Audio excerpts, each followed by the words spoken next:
बिस्मिल्लाहिर्रहमानिर्रहीम। अस्सलाम वालेकुम। मैं हूं डॉक्टर ज़ियाउल्लाह खान गाजी। आज हम बात करेंगे डायरिया के बारे में।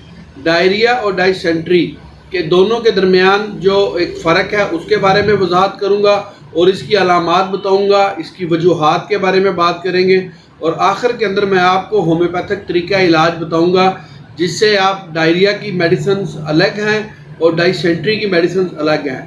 डायरिया के अंदर नरम या पतले पखाना का बार बार आना डायरिया कहलाता है और ये एक्यूट भी हो सकता है और क्रॉनिक भी हो सकता है, यानी कि समटाइम मरीज़ों को अभी डायरिया की शिकायत हुई है और बार बार लूज़ मोशन आ रहे हैं और या फिर ये बाज़ मरीज़ हमने ऐसे भी देखे हैं काफ़ी अरसा से वो उनको लूज़ मोशन आते ही रहते हैं और ये क्रॉनिक कंडीशन अख्तियार कर जाता है। एक्यूट के अंदर आंतरियों की खराबी, नाकस ग़िज़ा, फूड पॉइजनिंग की वजह से डायरिया हो सकता है। आंतरियों के अंदर अफ़ाल के अंदर अगर कोई ख़राबी हो तो यह क्रॉनिक कंडीशन अख्तियार कर जाता है। और एक पहचान ये है कि डायरिया के अंदर मरोड़ नहीं होते, यानी कि पेट के अंदर आपको दर्द नहीं होता, मरोड़ नहीं होते, बल्कि जैसे ही आप वॉशरूम जाते हैं तो लूज मोशन एक ही दफ़ा निकल जाता है। अगर खुर्दबीनी मुआयना किया जाए तो इसके अंदर बहुत ही कम पस सेल और आरबीसी होते हैं। और डाइसेंट्री के अंदर यानी कि पेचेस के अंदर ये एक बैक्टीरियल इन्फेक्शन है। जो पखाना होता है वो थोड़ा थोड़ा आता है, यानी कि पेचेस थोड़े थोड़े लगते हैं। इसके अंदर म्यूकस भी होती है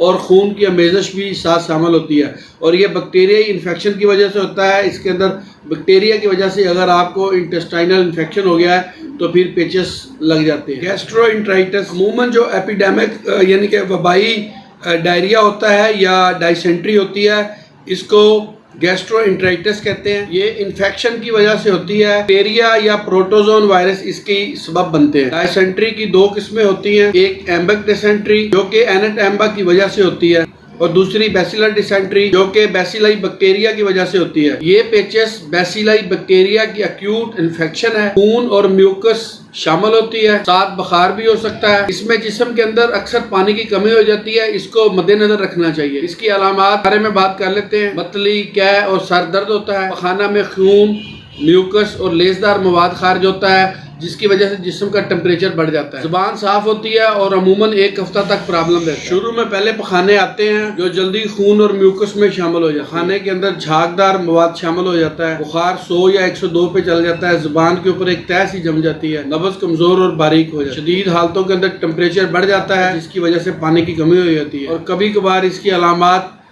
हैज़ा के अंदर भी मिलती है और शदीद हालतों के अंदर पेट फूल भी जाता है। इसके साथ साथ पेशाब के अंदर भी साथ अल्ब्यूमिन आना शुरू हो जाता है। आज मैं आपको इसकी खुराक के बारे में भी बता देता हूँ।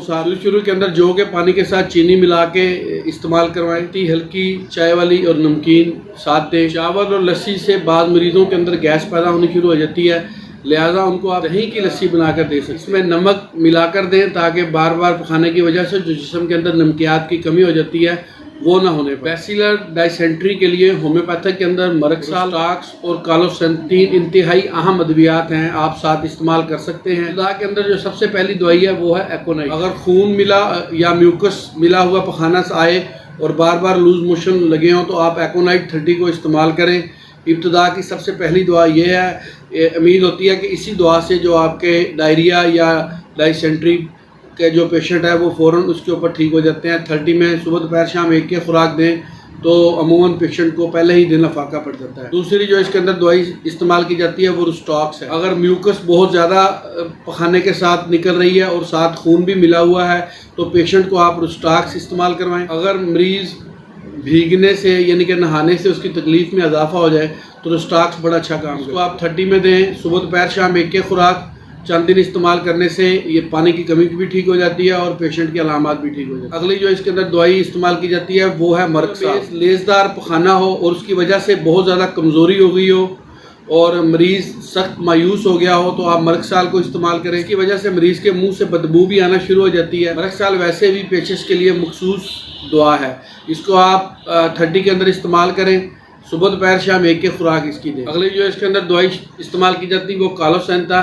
अगर पेट के अंदर मरोड़ के साथ पखाना आए यानी कि लूज मोशन लगे हुए बेशक या उसको पेचेस लगे हुए हों लेकिन इसके साथ दर्द भी हो पेट में शदीद किस्म का, के अंदर कालोसेंट इस्तेमाल की जाती है। कालोसेंट को 30 में इस्तेमाल करें।